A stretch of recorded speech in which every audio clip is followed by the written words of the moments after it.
तो कम बोलना, आपाधापी कम करना, खान पान, महफिल बहफिल, फंक्शन वंक्शन टालते रहना। निगुरे लोगों से हाथ मिलाने की भी जो पद्धति है, हो सके तो हाथ जोड़ के जान छुड़ाया करो। महान संतों को देखा तो वे अपना आध्यात्मिक ओरा दूसरों को दूर से देते, लेकिन दूसरों की ओरा उनको डिस्टर्ब ना करे इसलिए पैर छूने भी नहीं देते। दूसरे का स्पर्श, दूसरे के बिस्तर पर सोना, दूसरे के भोजन में के साथ मिलकर खाना, दूसरे के श्वास उश्वास में अपने को ज्यादा देर रखना, तो दूसरे के हलकट विचार, हलकट आंदोलन सूक्ष्म साधक को नीचे गिरा देते।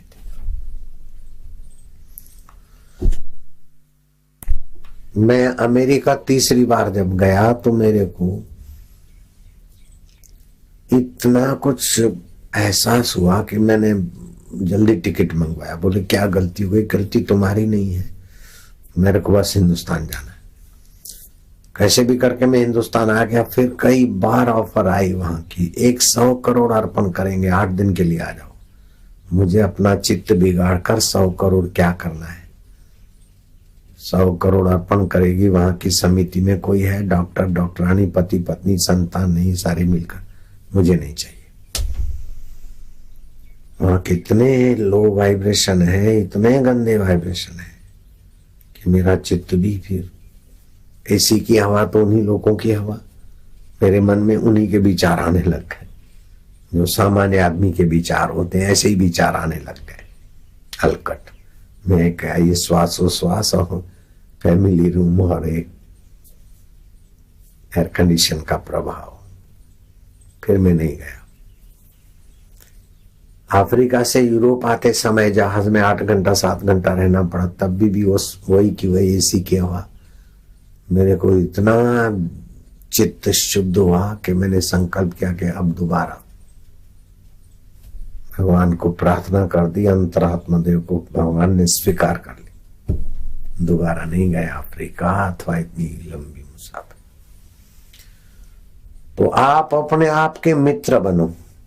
हल्की संगत, हल्के विचार, हल्के कर्मों से बचाकर ऊंचा संग, सत्संग और ऊंचे में ऊंचे ईश्वर से अपना नाता सजाग कर दो। है तो सही जुड़ा हुआ, केवल जागृत करना है। आपका ईश्वर के साथ ऐसा संबंध है कि 33 करोड़ देवता और धरती के सब लोग मिलकर भी आपका ईश्वर के साथ का संबंध तोड़ नहीं सकते। भुला सकते, दबा सकते, लेकिन ब्रह्म के साथ का आपका संबंध तोड़ नहीं सकते। आपका ईश्वर के साथ शाश्वत संबंध है। शरीर के साथ माना हुआ संबंध है, पत्नी के साथ माना हुआ संबंध है, पति के साथ माना हुआ संबंध है, और ईश्वर के साथ आपका असली संबंध है। लेकिन दुर्भाग्य यह है कि माने हुए संबंध सच्चे लग रहे हैं, असली संबंध का पता नहीं। बुद्धि की स्थूलता हो गई, और वो स्थूलता बढ़ते बढ़ते बढ़ते इतनी दबा देती है कि हे राम जी, ये जो केचवे और सांप पेट के बल से रेंग रहे, वे भी कभी मनुष्य थे, लेकिन जैसा मन में आया ऐसा खाया पिया और मजा लिया। धीरे धीरे धीरे धीरे स्थूल होते गए और नीच योनियों को प्राप्त। 33 करोड़ का देवताओं का स्वामी बनकर इंद्र सम्मानित हो रहा है, वो भी कभी मनुष्य था, लेकिन संयम साधन करते करते वो इस पद को प्राप्त हुआ है। हे राम जी, अविचार से जीव दुख पाता है, विचार से दुखों का अंत होता है और परम पद को पा लेता है। प्रयत्न पूर्वक प्रयत्न लगा रहना चाहिए जब तक अकृत्रिम आत्मा का आनंद प्रकट न हो। देखकर मजा लिया, सूंघकर मजा लिया, चखकर मजा लिया, ये कृत्रिम मजा है, और मजे के बिना तुम जी नहीं सकते, रह नहीं सकते। लेकिन कृत्रिम मजे आपको इंद्रिय आरामी बना देंगे और पराधीन हो जाओगे। इसलिए खाओ मजा लेने के लिए नहीं, स्वास्थ्य के लिए। पति पत्नी जियो, संतान को जन्म देकर अच्छे संस्कार देने के लिए। एक दूसरे के शरीर को नोच के मजा लेने में लगे, जल्दी मरोगे, जल्दी बूढ़े होगे। और सेक्सी संस्कार रह गए तो खरगोश और खरगोशी बनोगे। अथवा तो फिर सुअर सूरी बनोगे। जितना भी सेक्सी मन है तो सेक्सी शरीरों में फिर ले जाएगा। चटोरा मन है, मांसाहारी मन है, संस्कार है मीट खाने, तो गीद और शेर और मांस भक्षी प्राणियों के शरीर में ले जाएगा। ऐसे ही किसी का रूप रंग देखने की आदत बढ़ गई तो फिर पतंग या दिया देखकर रूप के ऊपर मोहित होता है और जल मरता है। तो देखना, सूंघना, चखना, सुनना और स्पर्श करना। जैसे हिरण राग आवाज सुनते हुए सांप बीन का आवाज सुनकर माहिल हो जाता है, तो जो म्यूजिक के भगत हैं वे स्वर में फंस जाते हैं, जो सेक्स के भगत हैं वो काम में फंस जाते हैं। तो इनका उपयोग करो औषधवत। देखना, सूंघना, चखना मना नहीं, लेकिन आपको गिराए नहीं। इसका उपयोग करके आप फिर जिससे देखा जाता है उस प्रभु में आ जाओ, जिससे सुना जाता है, जिससे सूंघा जाता है, जिससे विचार उत्पन्न हो के चले जाते फिर भी जो ज्यों का त्यों रहता है। बुद्धि के निर्णय पैदा हो के बदल जाते फिर भी जो ज्यों का त्यों रहता है। उस अपने सोहम स्वभाव को जानने के लिए मनुष्य जीवन और गुरु दीक्षा है। और मरने के बाद नहीं, जीते जी आत्म साक्षात्कार कर लो। समझो कहीं रुक भी गए, नहीं भी किया, तब भी करोड़ों करोड़ों रुपया खर्च करके जो तप और यज्ञ करते और स्वर्ग या ब्रह्मलोक तक जाते, ये ब्रह्म परमात्मा की साधना वाला अगर चुक भी गया ब्रह्म को पाने के लिए, तभी भी ब्रह्मलोक तो उसको मुफ्त में मिलता है। जितना दिन रहे फिर आकर किसी योगी के घर अथवा धर्मात्मा के घर जन्म लेगा, बाकी की थोड़ी कचाई पूरी करके साक्षात्कार हो जाता है। अष्टावक्र को तो माँ के गर्भ में 8वें महीने में साक्षात्कार हो गया था। अगले बार का सुना हुआ था, साधन किया हुआ था, थोड़ी कचाई रह गई। 99.99 डिग्री पर पानी गर्म हो गया, अब 1 डिग्री बढ़ी तो उखलने लगता है। तो साधन पूरा अगर समझ और साधन पूरा हो जाता है तो यही साक्षात्कार। अगर अधूरा रहता है और उसमें योग्यता ऊंची है तो ब्रह्मलोक में जाएगा, और योग्यता कम है तो स्वर्ग में जाएगा। जितना दिन जिए वो पुण्य नष्ट करके स्वर्ग का सुख नहीं मिलता। जैसे हम आए स्विट्जरलैंड में, हमको रहना पड़ा जहाज बदलने के लिए, तो हमारे लिए स्विट्जरलैंड में रहने की व्यवस्था एयरलाइन के खर्चे से रही, हमको पैसा नहीं खर्चाना पड़ा।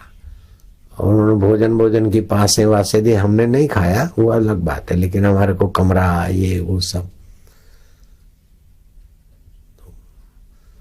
तो ऐसे जब तक हमें ईश्वर साक्षात्कार नहीं होता तो ब्रह्मलोक का अधिकारी ब्रह्मलोक में रहेगा, थोड़ा कम साधक है तो स्वर्गलोक में रहेगा, फिर मनुष्य लोक में आकर ब्रह्म परमात्मा को पाके मुक्त हो जाएगा। संसार में तो लाभ और हानि दोनों होता है, लेकिन ईश्वर के रास्ते हानि होने का सवाल ही नहीं होता है। इसीलिए संसारी कर्म में उपदेश दिया है, लाभ हो अलाभ हो, जय अजय हो, सुख दुख समय कृत्वा, सुख दुख में सम रहो, लाभ हानि में सम रहो। तो संसार में सुख दुख होता है, लाभ हानि रहती, स्वरूप में सुख दुख नहीं होता, ईश्वर में सुख दुख नहीं होता, हमारे स्व में सुख दुख नहीं होता, शरीर में भी हमारी तंदुरुस्ती होती है, मन में सुख दुख होता है, बुद्धि में राग द्वेष होता है, उसको जानने वाला हम स्व है।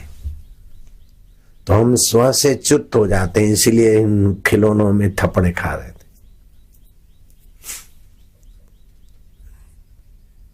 जैसे साइकिल पर बैठते हैं तो साइकिल की गति से हम भागते, बस में बैठते तो बस के, कार में बैठते तो कार की गति, जहाज और रॉकेट में बैठते तो उस गति से हमारी याद। ऐसे हमारा मैं इंद्रियों में बैठता है, मन में बैठता है, बुद्धि में बैठता है, जाति में बैठता है, चिंता में बैठता है, हम चिंतित हो जाते। हमारा मैं स्व में आ जाए तो हम भगवान हो गए, ब्रह्म हो गए। वास्तव में हम ब्रह्म थे, हैं और रहेंगे, लेकिन जहां जहां वृत्ति जाती वैसे हो जाती। मैं तो दुखी हूं दुखी हूं, तो उसी समय दुखाकार वृत्ति आपको दुख का एहसास कराए। अरे दुख को मैं देखने वाला हूं, दुख तो मन में आया, तो आप दुख से इतने प्रभावित नहीं रहेंगे।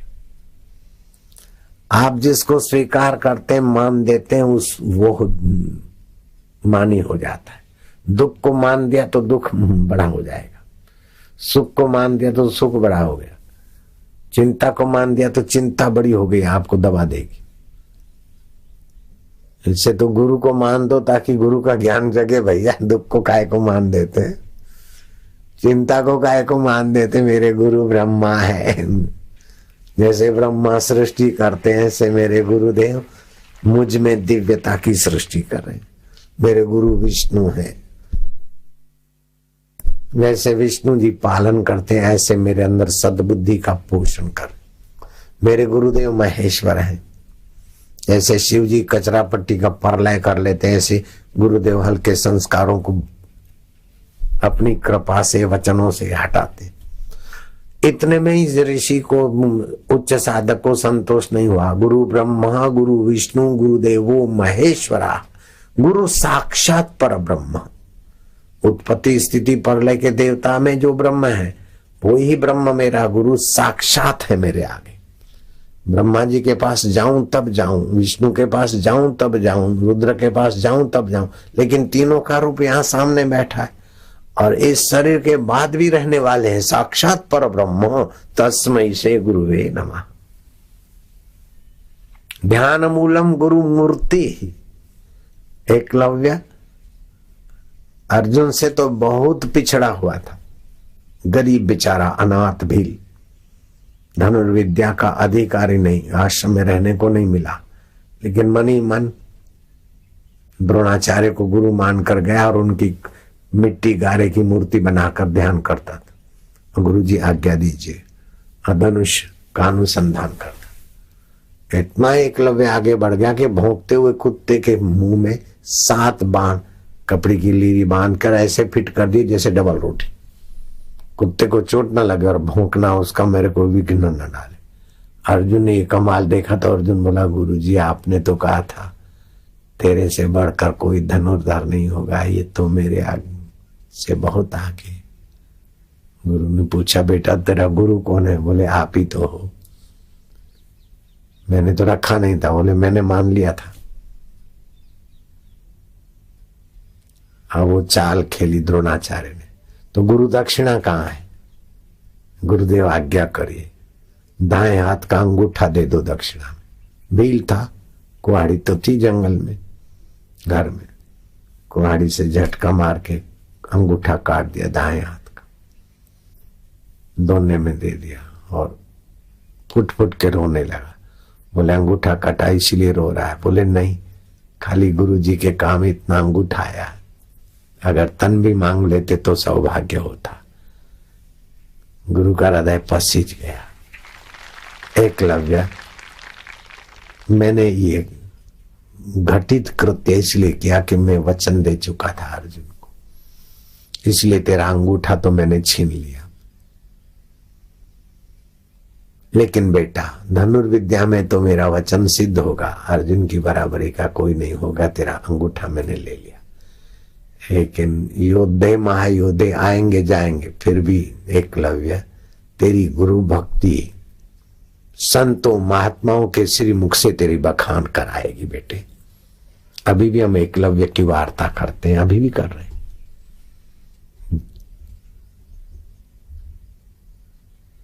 ध्यान मूलम गुरु मूर्ति। मैं पहले भगवान को, कृष्ण को, फिर देवी को, फिर शिव जी को मानता था। जब ये समझा तो मेरे अभी जाकर खोल कर देखो, मेरा साधना करूं डीसा का गुरु जी की मूर्ति होगी, दूसरा कोई भगवान नहीं। और भगवानों की मूर्ति तो कारीगर बनाते कल्पना से, गुरु जी की तो सीधी मूर्ति है, फोटो ले लिया, हूबहू है। ध्यान मूलम गुरु मूर्ति। मैं गुरु से बात कर सकता था। गुरु जी कहीं भी हो, कितने भी दूर हो, लेकिन मैं ध्यान से गुरु जी के साथ एकाकार होने में सफल हो जाता था। अभी भी भले गुरु का शरीर नहीं, लेकिन गुरु तत्व तो शाश्वत है। ध्यान मूलम गुरु मूर्ति, पूजा मूलम गुरु पदम, मंत्र मूलम गुरु वाक्यम। गुरु ने जो कह दिया बस। कल बताया था ना, समर्थ का चेला ने कहा कि मां है तो इधर आ जा, मैं वहां नहीं आऊंगा, क्योंकि गुरु की आज्ञा है। चरण चंपी करता रहना, जब तक मैं आज्ञा न दूं तो जाना नहीं। तो यक्षिणी मां बन के आई थी, लेकिन गुरु आज्ञा में अडिग रहा तो मौत के सिर पर पैर रखने में वो आनंद नाम का शिष्य सफल हो गया। कल कथा सुनी थी, ये घटित घटना है। प्रसिद्ध तांत्रिक भी ज्योतिषी महाराज फुट फुट के रोया 11 साल के बच्चे के। यक्षिणी की सिद्धि है, मेरा वचन सत्य संकल्प है, फिर भी बालक तेरे आगे में नन्हा हो गया, मुझे कृपा करके अपने समर्थ गुरुदेव से मिला। त्रिकालदर्शी ज्योतिषी जी महाराज तांत्रिक बच्चे को आगे करके समर्थ के चरणों में फुट फुट के रोते। यक्षिणी की सिद्धि, ये वो सिद्धि, सब बोना हो जाता है आत्म साक्षात्कारी गुरु के आगे। मैंने दीक्षा में तुमको ऐसा कोई मंत्र नहीं दिया कि यक्षिणी आए फलाना आए, फिर भी यात्रा तो मैंने तो सीधा है एकदम। तहसीलदार बनने का, डीजीपी बनने का ये कुछ नहीं, पीएम बनने का ये कुछ नहीं, इंद्र बनने का ना, आए सीधा ईश्वरात्मा। ईश्वरो गुरुरात्मेति मूर्ति भेदे विभागिनो। ईश्वर और गुरु मूर्ति भेद से अलग लगते। व्योमवत व्याप्तम देवाय तस्मै श्री गुरुवे नमः। जैसे व्योमवत आकाश ऐसे सब जगह व्याप्त है, ऐसे जो चिदानंद स्वरूप है, ऐसे मेरे गुरु को मैं प्रणाम करता हूं। देह में दिखते हुए भी अनंत ब्रह्मांडों में फैले हुए इंद्र का आत्मा बनकर बैठे मेरे गुरु जी। सूर्य में तेज मेरे गुरुदेव का है, चंदा में चांदनी मेरे गुरुदेव की।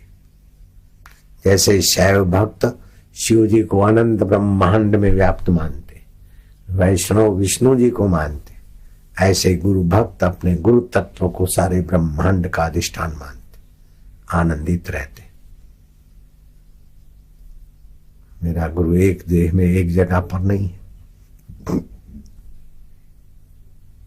फिर भी बड़ी कृपा है कि हम एक देह में एक जगह में उनको देखने का सौभाग्य प्राप्त कर रहे। मैंने एक बार बड़ी भारी गलती किया था, वायु देवता का अपमान कर दिया था। तो वायु देवता को बोलने के लिए किसी का शरीर चाहिए। नारायण बापू के द्वारा वायु देवता ने मेरे को सुना दिया। बड़ौदा में बहुत बड़ा पंडाल लगता है, सभी साधक जानते। और वो बड़ौदा में मार्च अप्रैल के महीने का पंडाल का कार्यक्रम था, कहीं कोई कार्यक्रम था, आज से 8-10 साल पहले। तो दूर से बमंडल आ रहा था, हवा चल रही थी, और ऐसा महाराज बमंडल की तिनके उड़ उड़ के आकाश में वो आ रहा था। मैंने देखा कि सारा पंडाल ऊपर उठा के ले जाएगा, गिरेगा तो सभी का क्या हाल होगा। तो फिर मैंने अपना जो कुछ खुले आम कर दिया मैंने। तो वायु देवता ने उस समय तो बात मान गई। वो बमंडल जो सीधा आ रहा था वो घूम गए, चला गया। लेकिन जब नारायण बापू के पास गया, अब नारायण बापू तो बाहर आते नहीं, किसी से मिलते नहीं। वायु देवता ने नारायण बापू के द्वारा मुझे प्रेम भरी डांट चढ़ाई। ऐसा क्यों किया? मैं आया था और तुम मेरे को क्यों रवाना किया? ओम ओम ओम ओम फूंक करके मेरे को क्यों रवाना किया? दम मारा उन्होंने। लेकिन ये देवता होते न, बिगाड़ते नहीं है। जैसे मां दम मारे तो क्या बिगाड़ेगी, पिताजी दम मारते तो क्या बिगाड़ेंगे, हितैषी होते। भगवान हितैषी हैं तो भगवान के 5 भूत भी परम हितैषी। तो मुझे खूब हंसी आने लगी। नारायण बापू के द्वारा जब वायु देवता ने दम मारा तो मैं खूब हंसा। तो फिर उन्होंने दम मारा, ऐसा कर दूंगा। मैं क्या आपकी ताकत है?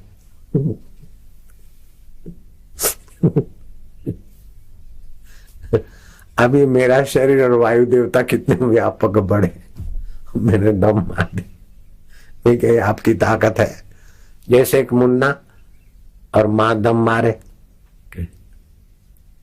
हड के हाड को भांगी नाखीश, मारा रोया और नाक कापी અને ગીઢરાውን આપી દઈશ અને તારા કાન કાપીને કૂતરાውን આપી દઈશ અને ધોકો લઈને હાડકે હાડકું તોડી નાખીશ। ये डंडा लेके तेरी हड्डी हड्डी तोड़ दूंगी, नाक काट के कौवों को दे दूंगी और कान काट के गीदों को डाल दूंगी। तू क्या समझता हुआ हरामजादा? मैं सब। और बच्चा हंसे, माँ तेरी ताकत है, तू ऐसा कर सकती है क्या? तो माँ का धोखा और गुस्सा चुप। ऐसे मैंने नारायण बापू को कहा। नारायण बापू के अंतःकरण के द्वारा वायु देवता बोले, मैं क्या आप ऐसा कर सकते? आपकी ताकत है? ऐसा करके मैं बहुत हंसा। तो एक दो फिर इतने सरल संत बोले, गरीब ब्राह्मण माफ करना। मैं क्या, ये आपकी महानता है, ये आपकी महानता है। जैसे माँ कह दे, बाप कह दे भैया माफ करना बेटे, तो बेटे से माँ बाप माफी मांगते तो उनका वात्सल्य है, उनकी उदारता है। तो मेरे को नारायण बापू मेरे को बोले, तो ये उनकी सज्जनता है, इसमें मेरी कोई बड़ाई नहीं है। मेरा तो अपना ऐसे ही आबू की गुफा में नारायण बापू और हम साथ में रहते थे। तो मैंने पूछा, ज्ञानी जैल सिंह राष्ट्रपति बने तो पहले एमएलए थे, उस समय उनका कैसा तुम्हारे साथ व्यवहार था? और सीएम बनाया आपने, फिर राष्ट्रपति बने तो क्या क्या बात हुई? तो बोले उनके आंखों में आंसू आ गए। मैंने पूछा, सरदार राष्ट्रपति बने अब कैसा लगता है? तो आंखों में आंसू आ गए। बोले जितने मेरे संत जना वो था सुहावना। तो जैसे डीजी मिलते हैं या आईपीएस ऑफिसर मिलते तो एक दूसरे के इलाके की बात करते, जैसे संत भी बात करते। तो हमने कुछ बात, फिर हमारा तो आपस में इतनी मित्रता जैसा हो गया था। वो मेरे से 30 साल बड़े थे, 35 साल बड़े थे। अभी 100 साल की उम्र में उनका शरीर शांत हुआ, 101 साल की। यहीं बड़ौदा से 30-35 किलोमीटर दूर हालोल कालोल में उनका स्थान था। इस आश्रम में आए थे, पधारे थे। नारायण जब गोद में था, माँ का दूध पीता था, उस समय वो इधर आए थे, मोक्ष कुटिया में बैठे थे। तो मैंने नारायण उनको सामने खड़ा कर दिया। तो नारायण को 2 उंगलियां दी। तो नारायण उनकी उंगलियां पकड़ता पकड़ता ऊपर चढ़ जा रहा था। बोले जो क्यों करे, क्यों करे? मैं क्या, आपने आपकी उंगलियां इसने पकड़ी है, छोड़ना नहीं। नारायण को बोलना छोड़ना नहीं, नारायण को भी बोला, महाराज जी को बोला, इनको छोड़ना नहीं। तो नारायण बापू का स्वभाव बहुत बहुत सात्विक स्वभाव। दूध पर रहते थे कई वर्षों से। दूध अपने आप में संपूर्ण खुराक है, गाय का दूध कई रोगों को भी दूर रखता है। हे भगवान दया कर, प्रभु दया कर, ये उनका स्वभाव बन गया था। तो दोपहर को जलपान करके दूध लेके दोपहर को थोड़े लेटे थे और मैंने भी थोड़ा भोजन कर लिया। मैं भी लेटा था। हमारी लंबी गुफा थी, अभी भी है आबू में। तो नींद तो दोपहर को नहीं किया जाता है। हाँ, थकान हो, रात की उजागरा हो तो थोड़ी नींद कर ले। 3 घंटे का उजागरा है तो दिन का 1.5 घंटा सोना। बुढ़ा, बीमार और बालक दिन को सोए, लेकिन बाकी के लोगों को दिन को नींद, रात पाली वाले दिन को सोए, बाकी के लिए दिन की नींद हानिकारक है। तो ऐसे ही लेट सकते थे, हम लेटे थे, वो भी लेटे थे और उनको आ गई जवाई।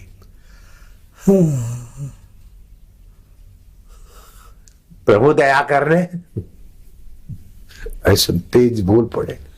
अब मैं उठा, वो लेटे थे, मैं खड़ा हो गया उनके सामने। गया, क्या सारा दिन चिल्लाते रहते दया कर दया कर, क्या तुम्हारा नौकर है? मैंने अपना मुंह बना लिया, ये तुम्हारो नौकर छे? दया कर, आम कर, तेम कर, करवी છે કરશે। खो दाड़ो दया कर दया कर दया कर।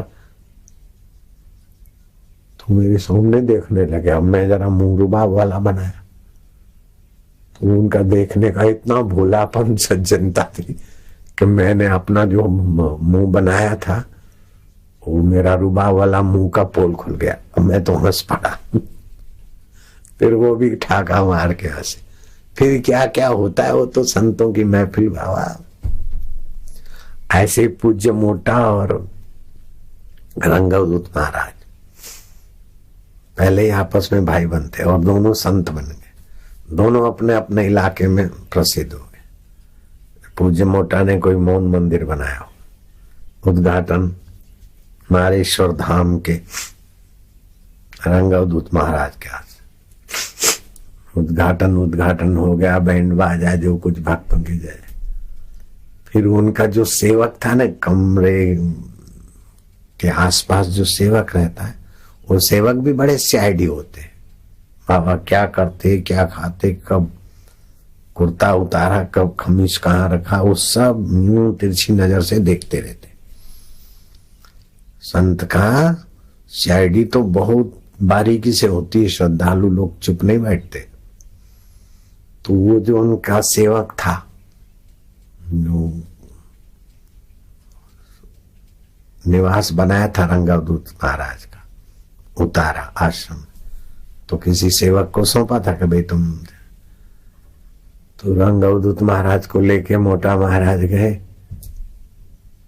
हाँ महाराज, जो कुछ कपड़े वपड़े थे, वर्दी थी, ऐसे ऑफिसर की ऑफिस की वर्दी अलग होती है, घर में सिविल ड्रेस में, ऐसे ही बाकी सारे एक दूसरे की फैट पकड़ के तो बड़ा संत बन गया आजकल ये समय। अरे तू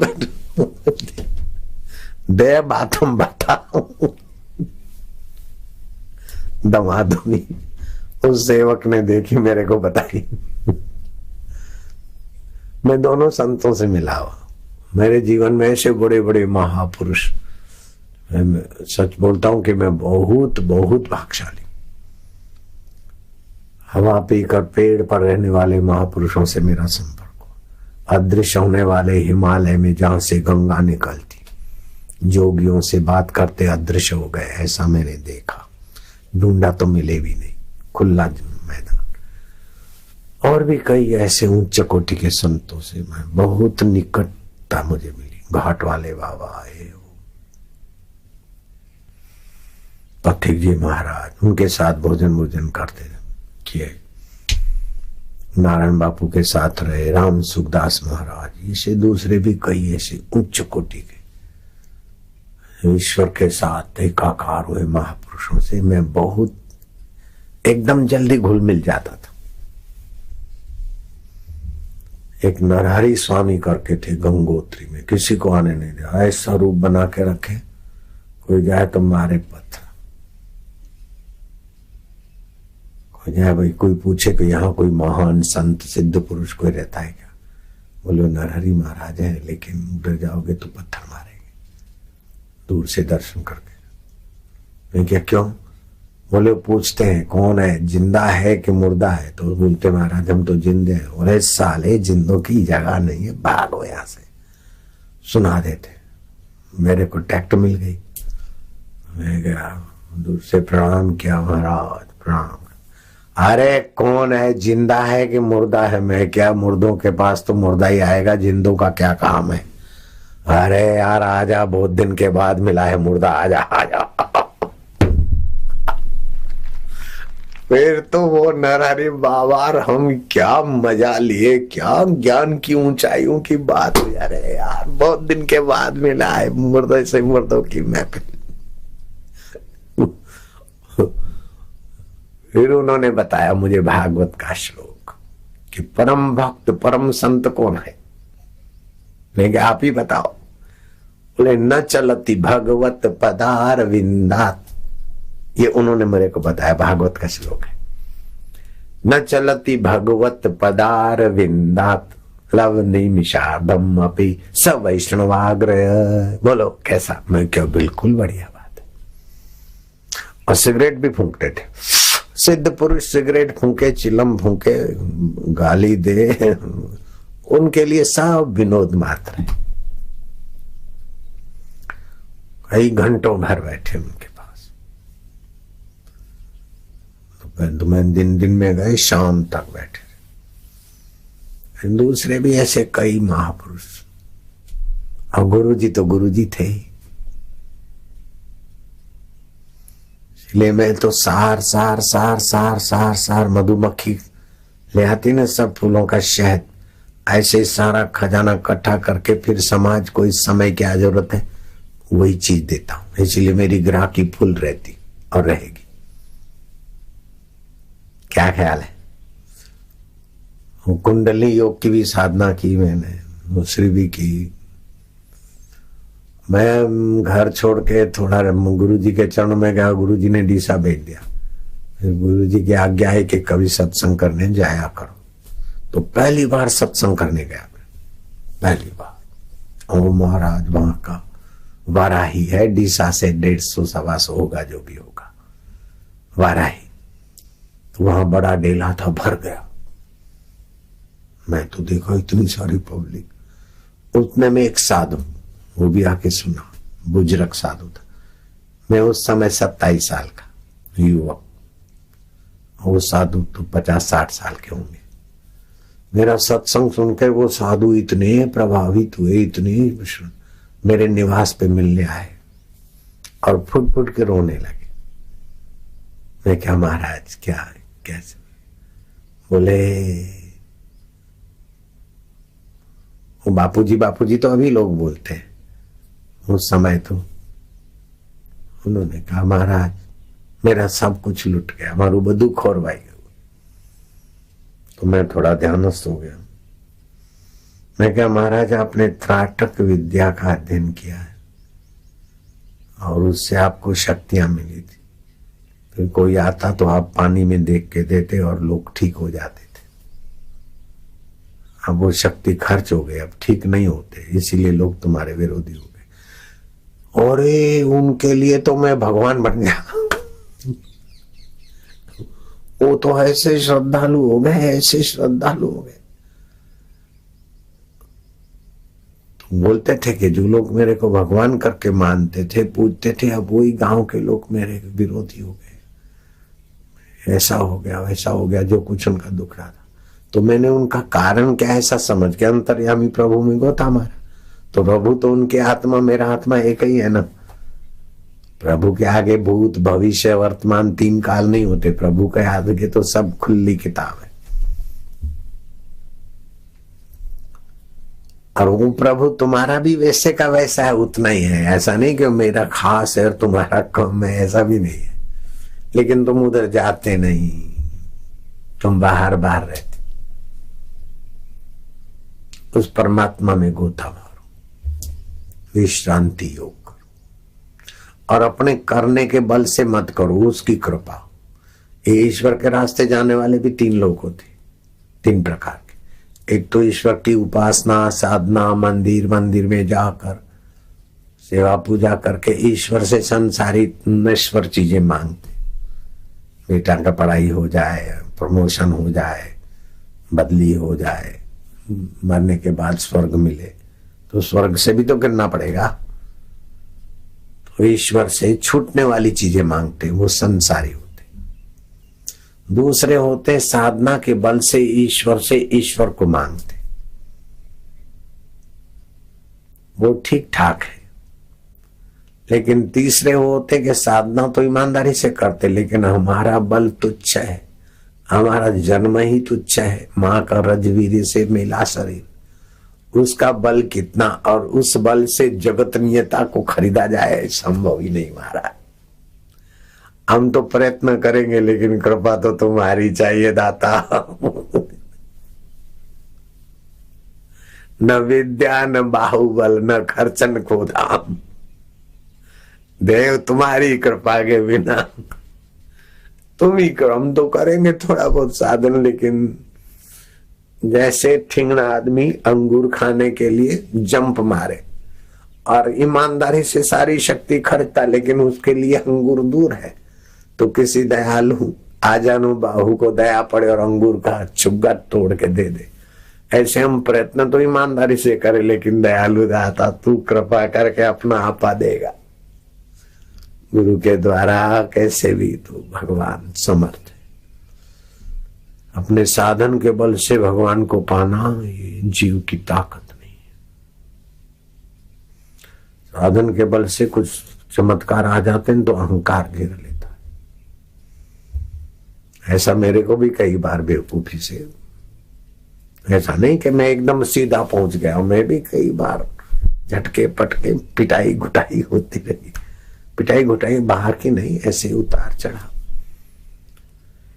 लेकिन भगवान के ये वचन बिल्कुल, त्वमेव शरणम गच्छ सर्वभावेन भारत तत्प्रसादात् परम शांति स्थानम प्राप्यसि शाश्वतम। और डीजीपी बैठे हैं तो ये शाश्वत स्थान नहीं है डीआईजी का, डीजीपी का, पीएम का, सीएम का, इंद्र का, ये शाश्वत स्थान नहीं है। इंद्र का पुण्य नष्ट होगा तो वहां से विदा होना पड़ेगा, हमारा आयुष्य नष्ट हुआ तो शरीर से विदा होना पड़ेगा, लेकिन आत्मा परमात्मा से कभी विदा होना संभव ही नहीं है। तो उस आत्मा परमात्मा को पाने के लिए क्या करना चाहिए? तमेव शरणम गच्छ सर्व भावे न भारत। तन से जो करे वो भी ईश्वर प्राप्ति के उद्देश्य से, ईश्वर की प्रसन्नता के। मन से जो सोचे वो भी परमेश्वर की प्राप्ति के पोषक का सोचे। बुद्धि से जो निर्णय करें वो भी परमात्मा को प्राप्त करने में मदद रूप हो, ऐसे निर्णय करें। बाकी का काम फिर भगवान कर लेते। जैसे बच्चा देखता है तो भी माँ के लिए, रोता है तो भी माँ के लिए, पुकारता है तो माँ।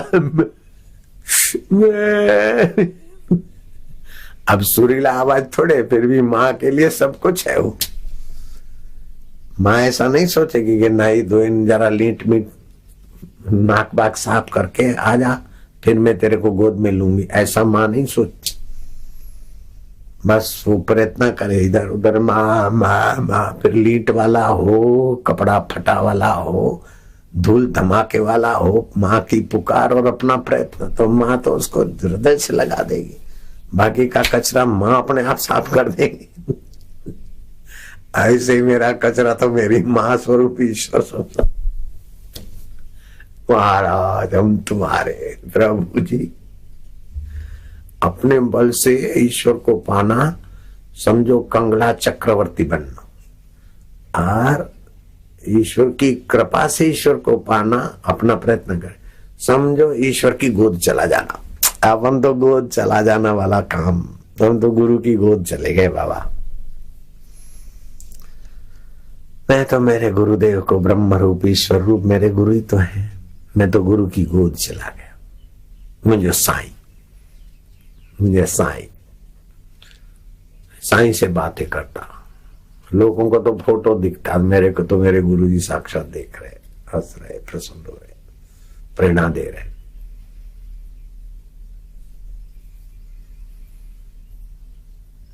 गुरु जी और हमारी मानसिक वार्ता। ईश्वर तो निराकार है, लेकिन ईश्वर जहां प्रकट हुए वो तो मेरे गुरु तो साकार है। तो मेरे गुरु जी ने किसी को कहा था, उनके सेवक को, बोले इनकी प्रीति तो है, श्रद्धा है। नया नया था ना, इनकी श्रद्धा और प्रीति है मेरे। तो उसने गुरु जी के सामने चुप हो गए। अरे बोले मजा भी लेगा। उसने मेरे को सुनाया, मैं क्या अपन तो भाई स्वीकार हो गए, गुरु जी के हृदय में स्वीकार हो गए, बस हो गया और क्या है। गुरु जी ने बोला मजा भी लेगा। वो मजा ऐसा है कि कभी कमी नहीं होता, कितना बांटता हूं, अभी भी मजा ले रहा हूं तुम भी ले रहे हो।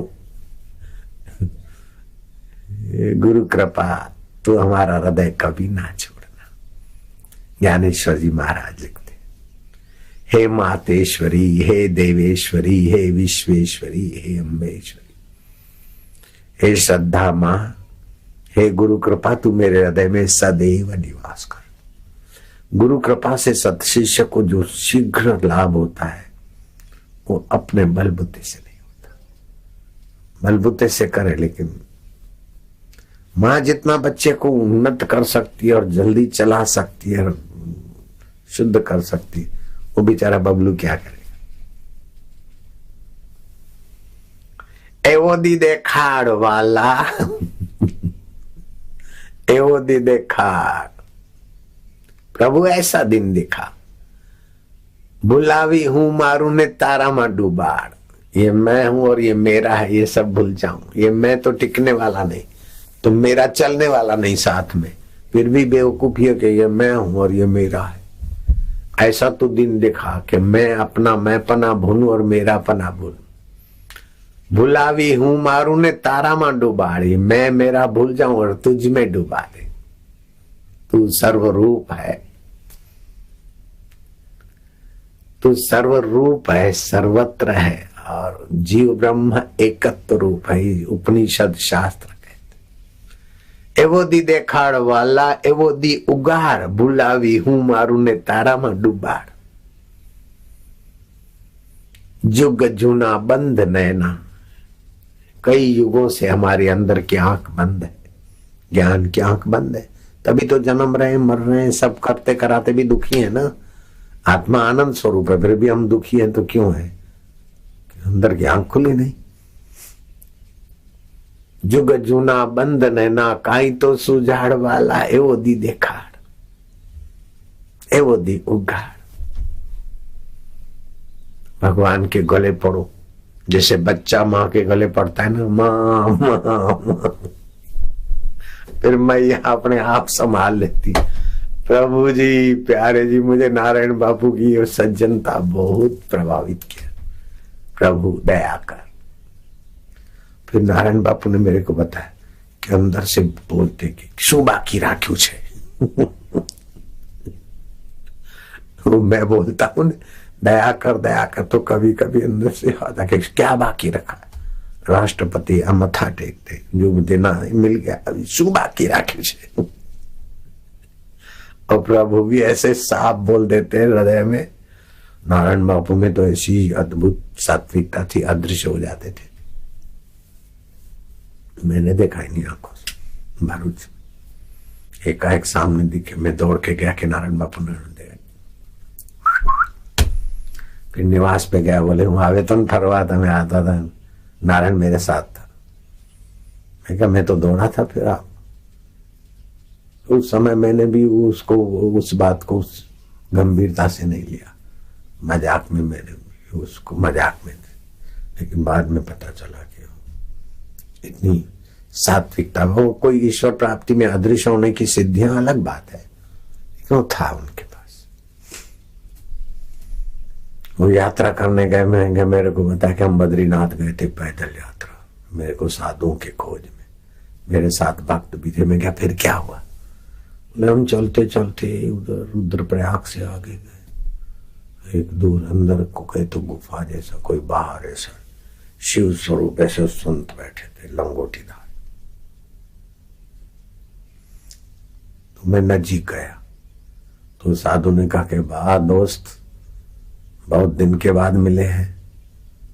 तो मैंने सोचा कि मैं तो हिमालय में पहली बार आया हूं, बहुत दिन के बाद मिले हैं। बोले महाराज हम तो आपसे कभी मिले नहीं।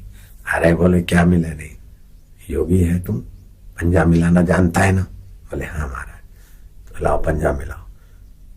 तो नारायण बापू कहते मैंने पंजा मिलाया, पंजा मिलाया तो अगले जन्म की मुलाकात ही वो सारा दृश्य चालू पड़ गया।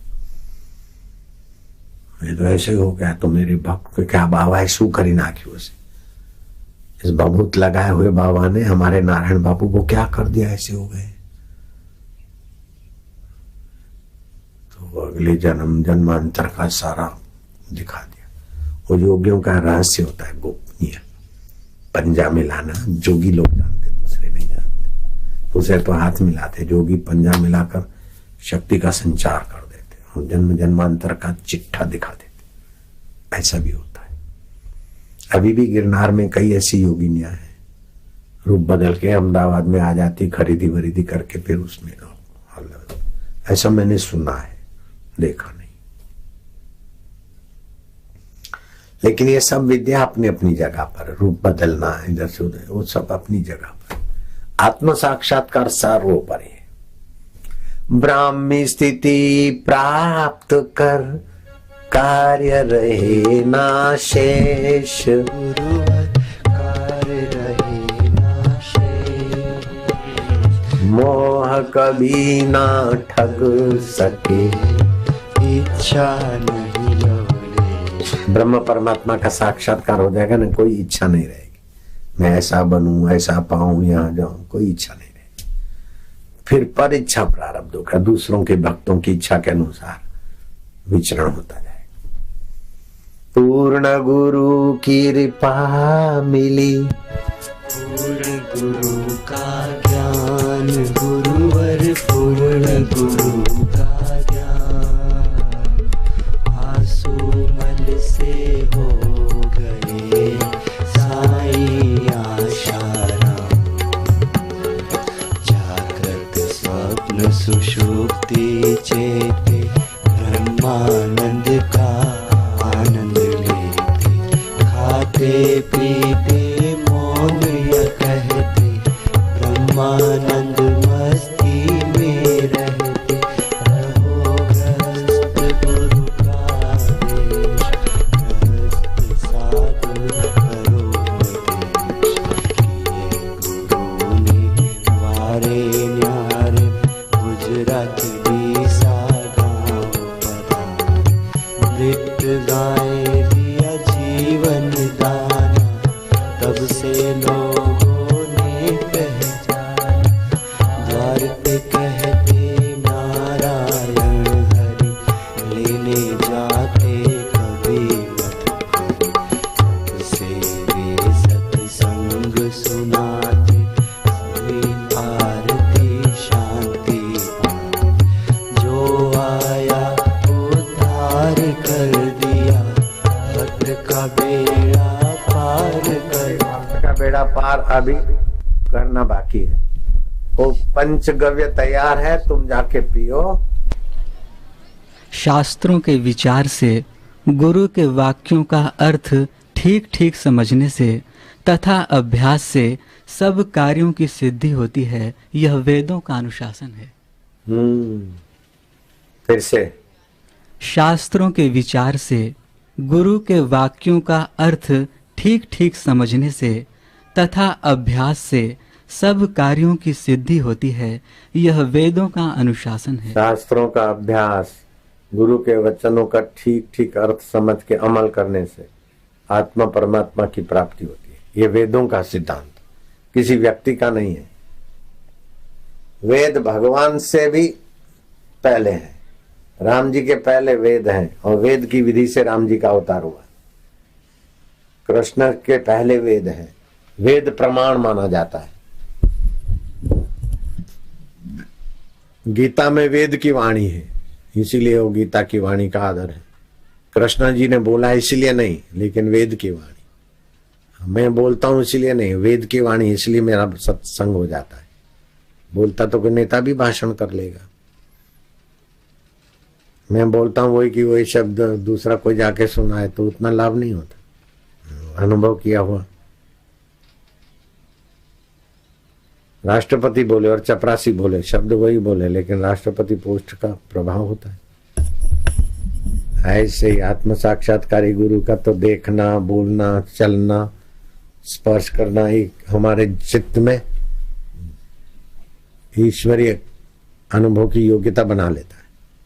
ब्राह्मी स्थिति है।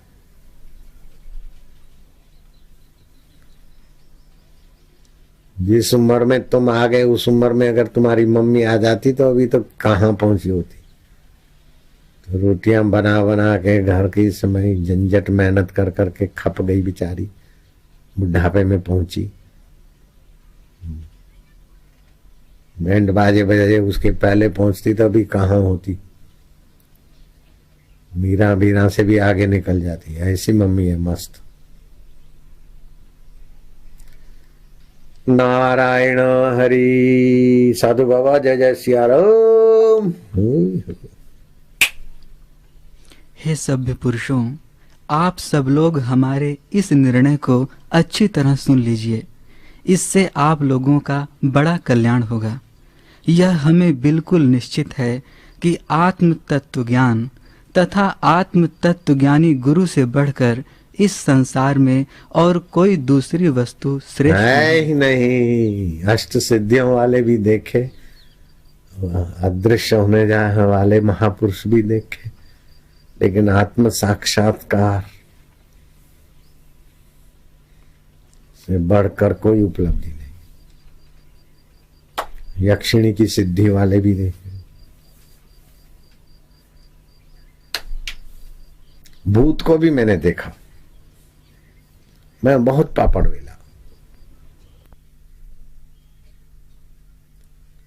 नारायण हरि नारायण हरि। कईयों के भूत भगाए भी। फिर देखा कि अपना विषय नहीं। एक पीर गुस्सा हुआ था भगवान दास की औरत में 40 साल से। मेरे को बोले तेरे जैसे तो मैंने कई देखे, मेरे को आंख दिखा वो पीर। अच्छा तू चला जाए, इसका परिवार में। अरे बोले 40 साल से हूं, कई जगह जाके आया, तू क्या कर लेगा। ऐसा बोले। क्या पे मुनि रहते थे इधर, मुनि मिला में बाल रहा, उसको मैं मंत्र दिया, मैं क्या यज्ञ कर, मंत्र पढ़ और आहुति डाल। इसको पीर को आज यहाँ यज्ञ में स्वाहा करते। पीर का बच्चा मंत्र पढ़ते गए, उछलता गया, मेरे आगे आंखें दिखाता गया। हम करते रहे जाता हूं।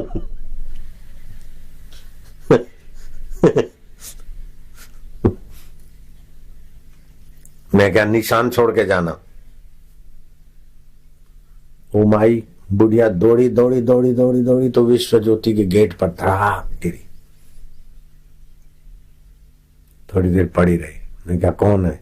उसने अपना नाम बोला, नॉर्मल, अभी तक नॉर्मल है, जिंदी होगी जहां तक। तो ठक्कर नगर वाला भगवान दास जूतों की सेवा करता था, तुम लोगों ने देखा उनको। उसकी ये समस्या थी, 40 साल से घर बर्बाद।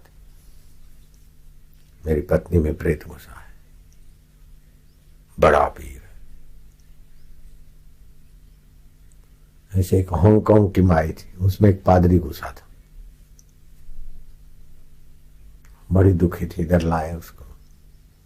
मैं कहा भाई हम जानते तो नहीं, फिर भी 1-2 बार 4 बार चक्कर काटे। फिर सूरत में मैंने किया, तो ये कब से हुआ है? बोले हम चर्च देखने गए थे। तो मैं क्या तुमने कुछ कहा था कि आओ? बोले हाँ लेटस गो, हमने बोला था मेरी बेटी लेटस गो, चलो चलें। तो मैं क्या ऐसे वो उनको छूट होती है, आओ कोई किसी को भी बोले तो अपने उस मौके में घुस सकते हो। मैं समझ गया पादरी है, माल खाया हुआ, चर्च में भटक रहा था। आंखें दिखाए, स्वाहा स्वाहा स्वाहा, जाता हूं। मैं क्या जाऊं?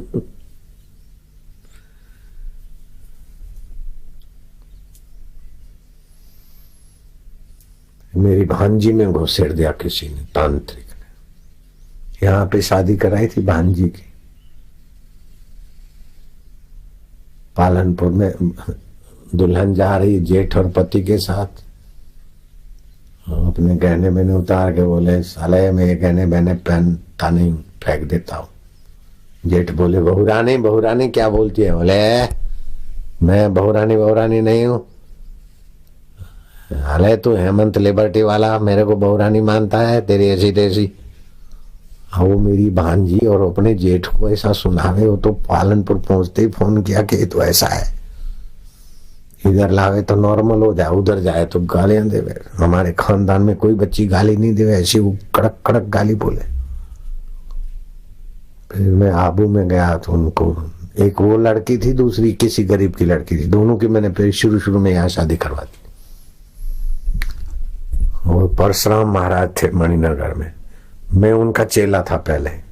ब्राह्मण को जैसे घर में बुलाते जिमाते, आसुमल था तो मैं उनको दक्षिणा भी रखता था, मत्था भी टेकता था।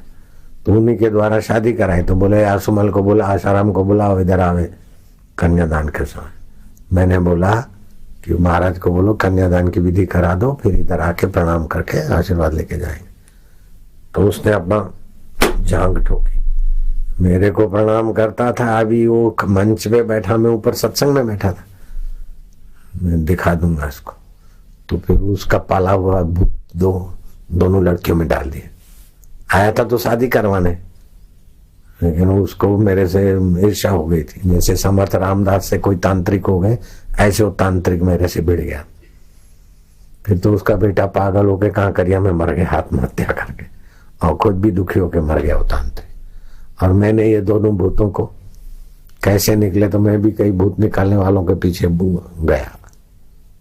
भाई अब मेरे द्वारा ये हुआ है तो हरे दुतारे कुछ नहीं किया। फिर मैं गुफा में बैठ गया उपाय खोजने, तो एक शास्त्र में से मंत्र मिल गया। और मंत्र करके मैंने वो भूतों को भी जंजीरें खोल दी। परशुराम के बांधे हुए थे। मैं क्या तुम कैसे निकलोगे? बोले हम उसके बंधन में हैं, हम उनको इन लड़कियों को लेके जाएंगे, मतलब मार के। ये क्या उपाय है? बोले या तो हमारा बंधन में, क्या तुम्हारा बंधन कटे हम। फिर वो मंत्र करके मैंने उनके कई वर्षों की उनकी साधना से जो उनके दो भूत बंधे हुए थे, मैंने उनके बंधन काट के रवाना कर दिया। फिर उसको रिएक्शन हुआ और वो लड़कियां भी ठीक है, बाल बच्चे भी हो गए लड़कियों को। ऐसे सब बहुत पापड़ वेले हैं, बहुत लोगों का झेला मैंने। रोष, मुसीबत, नाराजगी अब पे पक्का होता गया।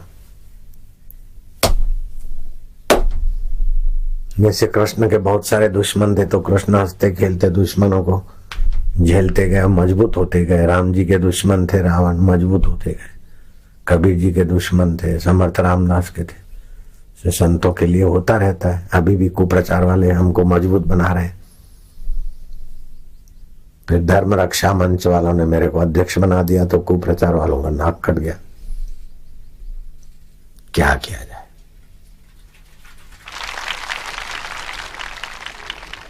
फिर कुप्रचार वाले लगेंगे तो फिर मेरे साधक फिर कोई जप करेंगे, फिर चलता रहता है। चल तू रे। इंदौर वाले बोल रहे हैं कि आज हम जहाज भेजते हैं बापू, 10 मिनट के लिए आ जाओ। कल रात को